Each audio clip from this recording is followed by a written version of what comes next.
Et coucou les petits scientifiques, comme à la fin de chaque chapitre, une vidéo de ce qu'il faut retenir pour préparer correctement l'évaluation.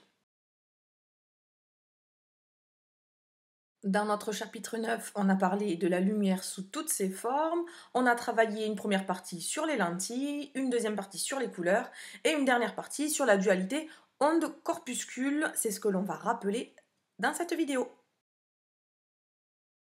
Première partie sur les lentilles et dans un premier temps, on va essayer de se souvenir comment on fait pour trouver l'image d'un objet lumineux à travers une lentille. À quoi ressemble cette image et quelles sont ses caractéristiques?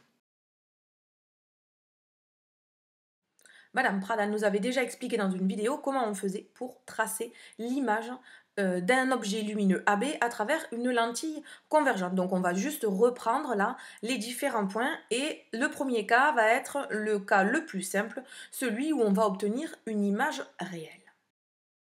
Je vous précise quand même que l'axe qui est en pointillé sur le schéma s'appelle l'axe optique, que pour représenter une lentille convergente, on va faire une double flèche perpendiculaire à cet axe optique, que les lettres F et F' sont respectivement les foyers objet et foyers image de la lentille. Du coup, la distance entre O et F' est appelée la distance focale et on retrouve cette même distance entre F et O. Donc on l'appellera distance focale et on va s'en servir dans toute la partie lentille. Reprenons maintenant le cas de notre schéma. On a un objet lumineux AB et pour lequel on a tracé à l'aide de trois rayons particuliers l'image A'B' par la lentille convergente. Cette image A'B', elle est réelle puisqu'elle est l'intersection de trois rayons lumineux qui existent. Cette image A'B', elle est renversée et elle est plus petite que AB. Si on avait voulu avoir par cette lentille convergente une image A'B' plus grande que AB, il aurait fallu que l'on déplace AB sur notre axe optique et qu'on le rapproche du foyer. Si on a obtenu une image réelle de notre objet, c'est parce que l'objet AB était placé avant le foyer objet F sur l'axe optique. Que se passerait-il si on plaçait notre objet AB entre O et F? Dans ce cas-là, nos trois rayons lumineux particuliers ne convergeraient pas en un point à droite de la lentille, mais convergeraient vers un point imaginaire à gauche de la lentille, c'est-à-dire avant la place de l'objet AB. On va parler dans ce cas d'image virtuelle. Lorsque l'on réalise ce genre de montage, on va pouvoir, avec notre axe optique qui est gradué, on va pouvoir mesurer les différentes longueurs entre les différents points qui correspondent à ce schéma. Ces longueurs-là, il va falloir faire très attention puisque elles vont être orientées. Il y en a qui seront positives, il y en a qui seront négatives. Tout ça dépend de quoi? Du sens de propagation de la lumière. Une fois qu'on arrive à repérer ces fameuses valeurs algébriques, ces longueurs algébriques, on va avoir OA, OF, AB, OF', OA', AB', et on peut comme ça établir des relations entre ces longueurs, et ces relations s'appellent les relations de conjugaison. Dans le cas de notre lentille convergente, la relation de conjugaison s'écrit sous la forme 1 sur OA' moins 1 sur OA égale 1 sur OF'. Attention, chacune de ces grandeurs est une grandeur algébrique. Pensez aux signes, sinon ça sera complètement faux dans tous vos calculs. Une précision supplémentaire, même si elle est évidente, il faut que chacune de ces longueurs soit exprimée dans la même unité, donc soit tout en centimètres, soit tout en mètres, etc. Dans la diapositive précédente, on se rappelait que pour avoir une image A'B' plus grande, il fallait rapprocher l'objet AB du foyer, sans le dépasser évidemment, sinon on n'obtient pas une image réelle, mais une image virtuelle. Eh bien, ce qui nous intéresse avec une lentille, c'est justement de savoir comparer la taille de notre objet et de notre image. Donc on a la taille AB et la taille A'B'. Et on veut les comparer. Et cette comparaison, c'est ce qu'on va appeler le grandissement de la lentille. Le grandissement est représenté par la lettre gamma. Par définition, le grandissement, ça sera A'B' sur AB. Et dans la vidéo de Madame Pradal, on a vu que par le biais du théorème de Thalès, on pouvait écrire le grandissement gamma égale OA' sur OA. Voilà pourquoi je disais tout à l'heure qu'il suffisait de déplacer l'objet AB sur notre axe optique. Ça modifie OA et donc ça va modifier le grandissement et la taille de notre image. D'après la définition de gamma égale A'B' sur AB. Eh bien, si gamma est supérieur à 1, alors forcément, ça veut dire que l'image est plus grande que l'objet. Si gamma est plus petit que 1, ça veut dire que l'image est plus petite que l'objet. Dans le premier cas, on aura un agrandissement. Dans le deuxième cas, on aura un rétrécissement pour l'image. Voilà pour la première partie sur les lentilles. On va pouvoir passer maintenant à la seconde partie sur les couleurs. Quand on a parlé de couleurs, nous avons parlé de couleurs primaires, de couleurs secondaires, de synthèse additive, de synthèse soustractive, de lumière, de peinture. On va essayer de remettre tout ça dans l'ordre. En lumière d'abord. Alors en lumière, il existe 3 couleurs primaires, le vert, le bleu et le rouge. Si on mélange 2 par 2 ces couleurs primaires, on va obtenir des couleurs secondaires. En mélangeant du vert et du bleu, on obtient du cyan.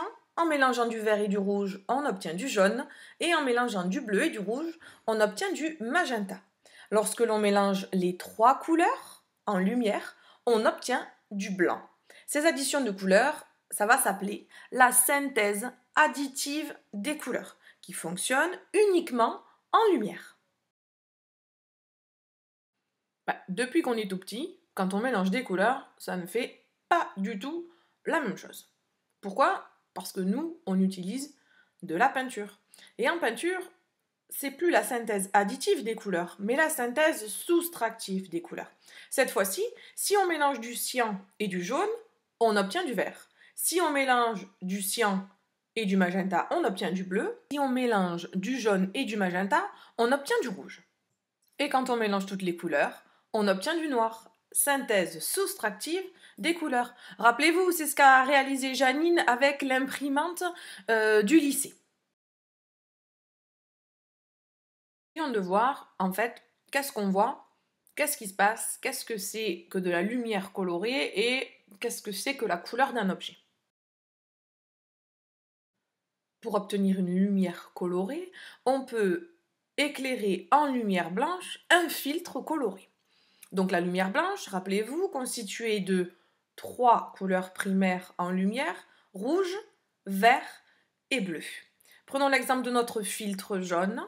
Le filtre jaune laisse passer le rouge et le vert, ce qui fait bien du jaune. La peinture jaune, elle ne laisse pas passer la lumière, elle va la renvoyer. Donc si on éclaire un objet en lumière blanche, c'est-à-dire en lumière constituée de rouge, de vert et de bleu, on éclaire notre tache de peinture jaune, et bien la peinture jaune va renvoyer le rouge et le vert, c'est-à-dire du jaune. Et le rayon bleu, alors qu'est-ce qui lui est arrivé? Eh bien lui, il a été absorbé. Dans les deux cas, le bleu est absorbé. Le filtre jaune absorbe le bleu et ne le laisse pas passer. La peinture jaune absorbe le bleu et ne la laisse pas passer. Pour savoir parmi nos couleurs qu'est-ce qui est absorbé, qu'est-ce qui est renvoyé, on va utiliser le cercle chromatique et la notion de couleur complémentaire.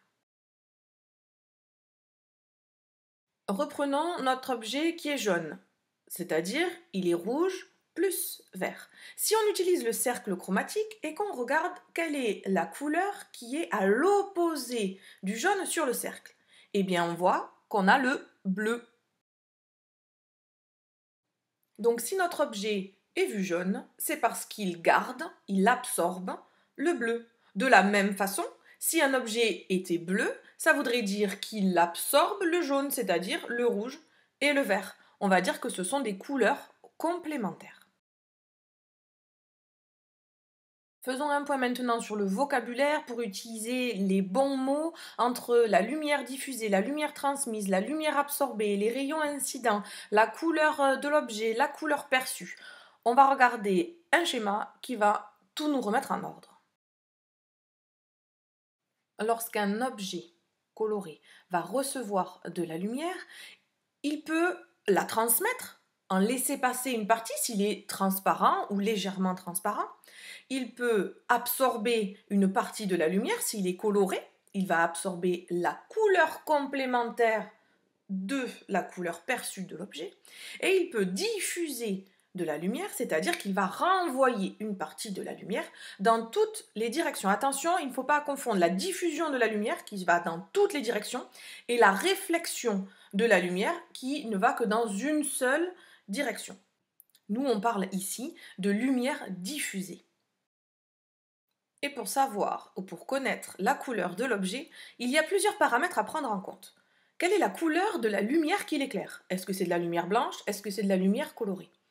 Savoir et connaître l'absorption, la diffusion, la transmission de la lumière par cet objet, et puis évidemment la vision de l'observateur. Est-ce que notre observateur a une vision normale ou est-ce qu'il est atteint d'une dyschromatopsie? Parfois, une seule expérience ne peut pas nous permettre de savoir quelle est la couleur de l'objet. Si on a un objet de couleur mystère, il va falloir l'éclairer de plusieurs lumières, colorées bien sûr, pour avoir sa vraie couleur. Évidemment, si on l'éclaire en lumière blanche, on voit tout de suite sa vraie couleur. Mais avec des lumières colorées, il nous faut plusieurs expériences, plusieurs photos ou plusieurs vidéos pour pouvoir découvrir la couleur. C'était le cas dans l'expérience de Janine avec le poivron, le citron et la doudoune. Si on prend le cas du poivron qui est en bas à gauche sur l'image, on l'a éclairé en plusieurs lumières colorées. On le voit rouge ce poivron lorsqu'il est éclairé en magenta et en rouge, et on le voit noir lorsqu'il est éclairé en bleu, en vert et en cyan. Du coup, si on rassemble toutes ces informations, qu'on réfléchit à quelle est la lumière reçue et quelle est la lumière renvoyée par notre objet, eh bien, même si on n'avait pas la photo en lumière blanche, on aurait pu comprendre et trouver que notre poivron était un poivron rouge. Les couleurs n'ont maintenant plus de secret pour vous. On peut passer au troisième point de notre chapitre, la dualité onde-particule. Pendant bien longtemps, deux théories se sont chamaillées pour expliquer le fonctionnement de la lumière, une théorie ondulatoire et une théorie corpusculaire ou particulaire. Ces deux théories étaient défendues des deux côtés par de grands scientifiques. On avait Huygens d'un côté pour la théorie ondulatoire, Newton de l'autre côté pour la théorie particulaire, et il a fallu qu'on attende Einstein et De Broglie pour avoir le fin mot de l'histoire, c'est-à-dire qu'en fait la lumière c'est à la fois une onde et des corpuscules.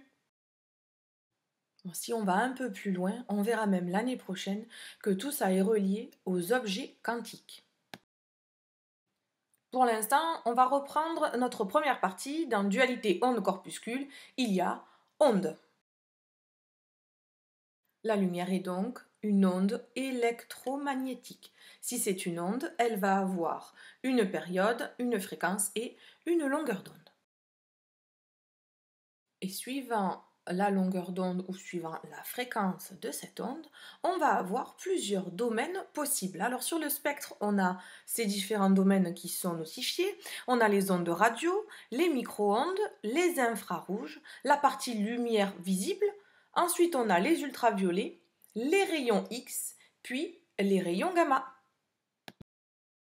En première, on attend de vous que vous connaissiez ces différents domaines du spectre et que vous soyez capable de les replacer sur une échelle de longueur d'onde ou de fréquence, dans le bon ordre.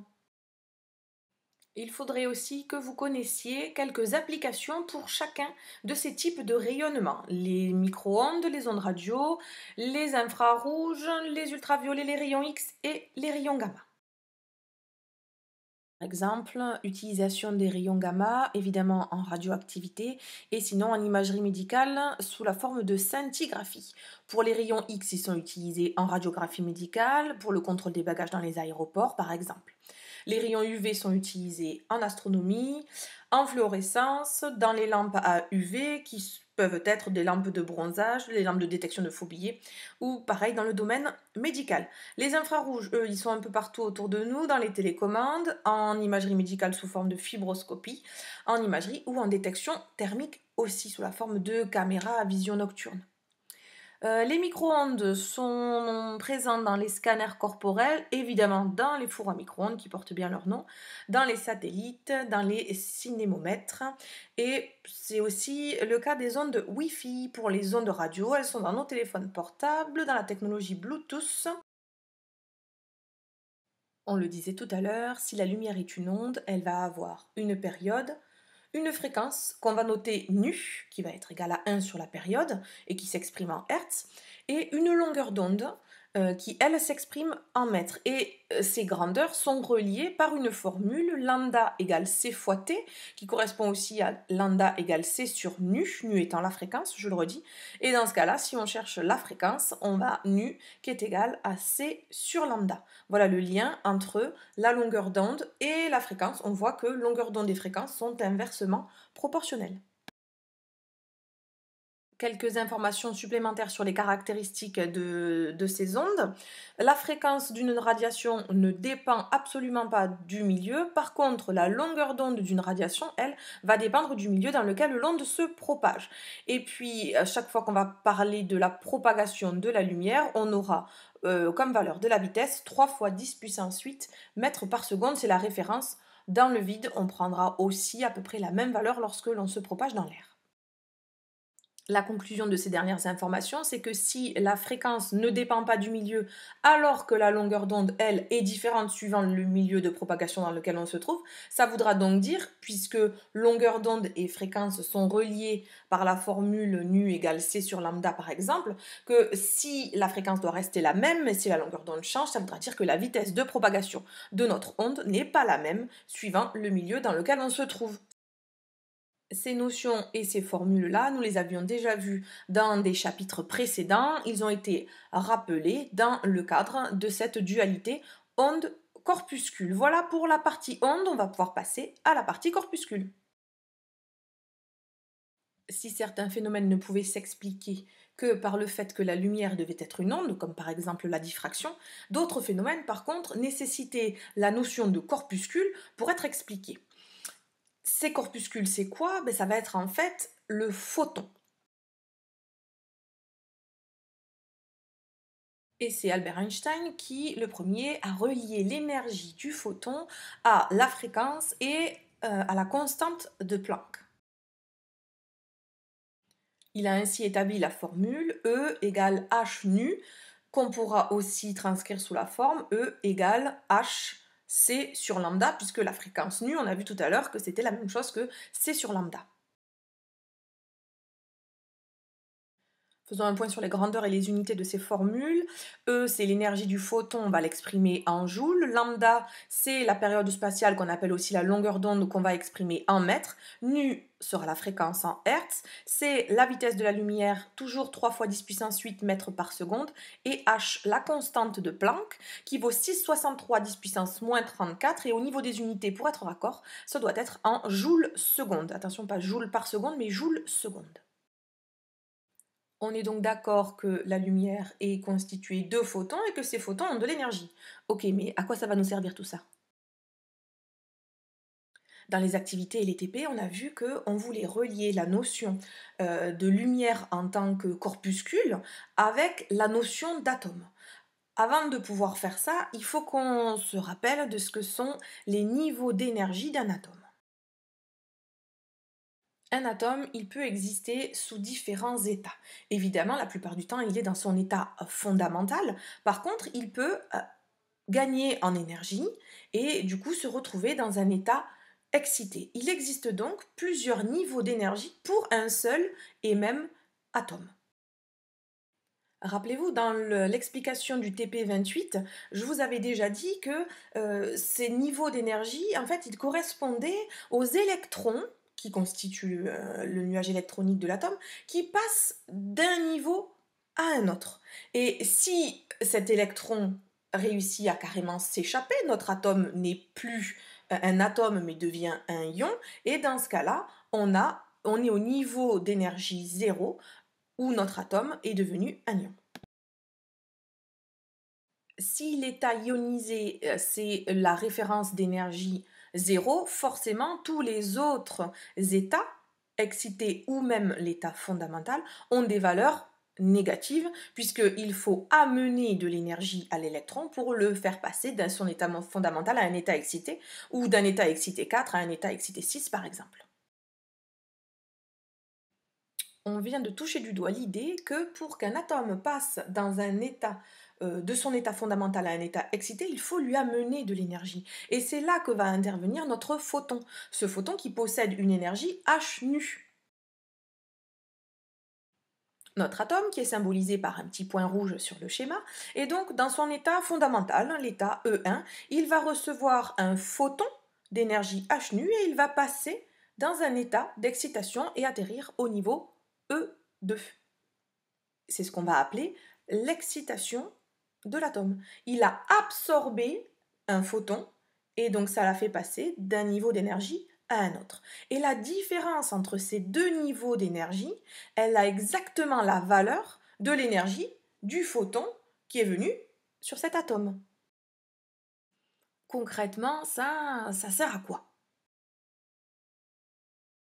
Eh bien, imaginons qu'on ait des atomes et on va éclairer ces atomes par de la lumière blanche. Chacun des atomes va être en relation avec des photons qui vont avoir des énergies différentes puisque la lumière blanche a des fréquences différentes, des longueurs d'onde différentes. Notre atome en question, il va donc capter, absorber les photons qui correspondent à son transfert d'énergie, au passage de son niveau E1 à son niveau E2. L'atome va absorber ces photons-là pour passer dans un état excité. Et la conséquence de ça, c'est que sur le spectre que l'on va récupérer, eh bien, on aura une bande noire au niveau des photons qui ont été absorbés, donc de la longueur d'onde qui a été absorbée. Si on a une bande noire, ça veut dire que notre atome, il absorbe des photons de telle énergie. Et figurez-vous que ça, c'est très utile. Pourquoi? Parce qu'on est capable, comme chaque atome est différent, en regardant le spectre d'absorption, de savoir quel atome s'est trouvé devant cette lumière. Parce que chaque atome va être capable d'absorber un ou plusieurs photons avec des longueurs d'onde différentes et caractéristiques pour chaque atome. Si un atome est capable d'absorber un photon pour passer dans un état excité, il est aussi capable de passer d'un état excité à un état moins excité ou revenir à son état fondamental. On va dire qu'il se désexcite. Qu'est-ce qui se passe lors de cette désexcitation? Eh bien, l'atome, toujours symbolisé par le petit point rouge, est à son niveau E2 au départ, qui est un état excité. Il voudrait se calmer, revenir à son état fondamental, et pour ce faire, il doit libérer de l'énergie. Cette énergie qu'il va libérer, elle va se produire sous la forme d'un photon, dont l'énergie aura pour valeur E égale H nu ou E égale HC sur lambda. Donc, le photon émis, lui, va avoir exactement comme valeur d'énergie la différence entre le niveau E2 et le niveau E1. Et donc le photon émis aura une longueur d'onde bien précise, qui correspond, si on est dans le domaine du visible, à une couleur bien précise aussi. Et ça veut dire quoi? Tout simplement que si on a des atomes qui sont dans un état excité et qu'ils redescendent à un niveau d'énergie inférieur, ils vont libérer de l'énergie sous forme de photons, ils peuvent donc libérer de la lumière, et dans ce cas-là, on aura un spectre avec une ou plusieurs bandes lumineuses qui correspondent à l'énergie du ou des photons qui peuvent être libérés. Et là, encore une fois, ces longueurs d'onde sont caractéristiques pour chacun des atomes du tableau périodique. Et donc, on va pouvoir comme ça reconnaître les atomes par leur spectre d'émission.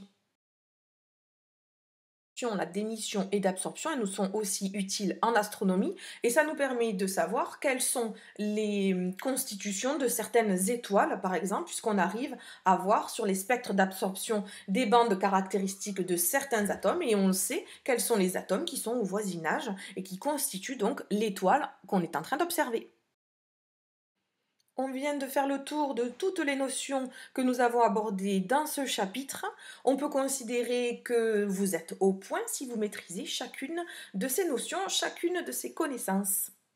Il ne vous reste plus qu'à refaire quelques exercices et vous êtes prêt pour le contrôle.